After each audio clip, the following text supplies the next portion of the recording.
جب ظلم اور اندھیرے کی حکومت تھی، جب خدا کے گھر میں بھی غیر اللہ کی عبادت ہونے لگی، لوگوں کا عقیدہ تھا یہی بت ہمیں رزق دیتے ہیں، یہی اولاد دیتے ہیں۔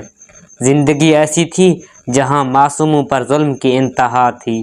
لوگ آسمان کی طرف دیکھتے تھے لیکن کہیں کوئی امید نظر نہیں آتی تھی۔ یہ وہ گھڑی تھی جب اللہ نے مکہ کے قبیلے بنو قریش میں اپنا آخری پیغمبر بھیجا۔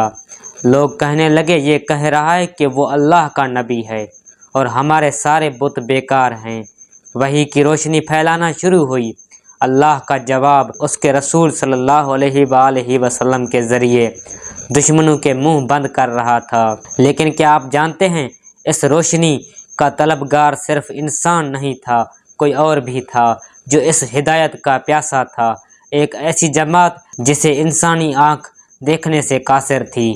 یہ کہانی ہے سورۃ الجن کی۔ عرب کے صحرا میں ایک خوبصورت چاندنی رات تھی۔ رسول اللہ صلی اللہ علیہ وآلہ وسلم اپنے صحابہ کے ساتھ سفر پر تھے۔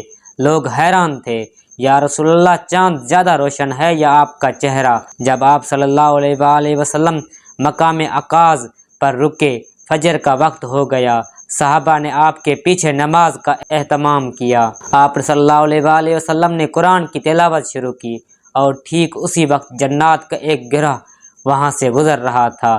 یہ غیر مسلم جنات تھے جو مدت سے اس تلاش میں تھے کہ زمین پر کیا ہو رہا ہے۔ وہ ایک دوسرے سے کہنے لگے، آسمانوں کی حفاظت اچانک اتنی سخت کیوں ہو گئی ہے؟ ہمیں وہاں قریب بھی نہیں جانے دیا جا رہا۔ جب ان کے کانوں میں قرآن کی آواز پڑی تو ان کے سردار نے کہا، خبردار، یہ کوئی معمولی کلام نہیں ہے۔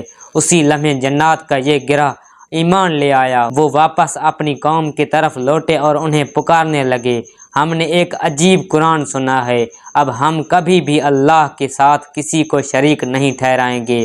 ان کی باتوں سے معلوم ہوا کہ وہ بھی مشرکین مکہ کی طرح شرک کرتے تھے اور عیسائیوں کی طرح یہ سمجھتے تھے کہ اللہ کے بھی بیوی اور بچے ہیں۔ ایک دوسرا جن بولا، ہم تو سمجھتے تھے کہ انسان اور جن خدا کے بارے میں جھوٹ نہیں بولتے، لیکن انسانوں میں سے کچھ لوگ ہماری پناہ مانگا کرتے تھے۔ زمانہ جہالت میں جب لوگ سنسان جگہوں پر جاتے تو وہ جنات کو پکارتے تھے، ہم اس وادی کے رب جن کی پناہ میں آتے ہیں۔ اس حرکت نے ان جنات کی سرکشی کو اور بڑھا دیا تھا۔ ایک تیسرا جن کہنے لگا، انسان بھی تمہاری طرح یہ گمان کرتے تھے کہ اللہ کوئی رسول نہیں بھیجے گا، لیکن ایک واقعے نے ہمیں مجبور کیا کہ ہم زمین پر نکل کر دیکھیں کیا ہو رہا ہے۔ جنات نے کہا، ہم پہلے آسمانوں میں جا کر فرشتوں کی باتیں چوری سے سن لیا کرتے تھے، لیکن اب ہمیں مار دیا جاتا ہے۔ وحی کا آغاز ہو چکا تھا، اس لیے آسمانوں پر سخت پہرا بڑھا دیا گیا۔ جب بھی کوئی جن چوری سے سننے کی کوشش کرتا، اس پر شہاب ثاقب ٹوٹا ہوا تارا پھینک کر گرایا جاتا۔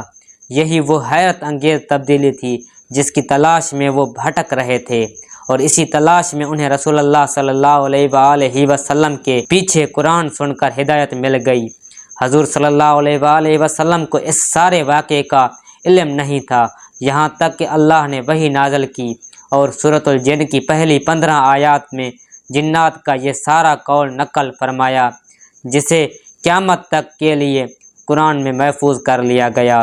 ہم نے ایک عجیب قرآن سنا جو ہدایت کا راستہ دکھاتا ہے، ہم اس پر ایمان لے آئے اور اب ہم اپنے پروردگار کے ساتھ کسی کو شریک نہیں کریں گے، اور یہ کہ ہمارے رب کی شان بہت بلند ہے، نہ وہ بیوی رکھتا ہے نہ اولاد۔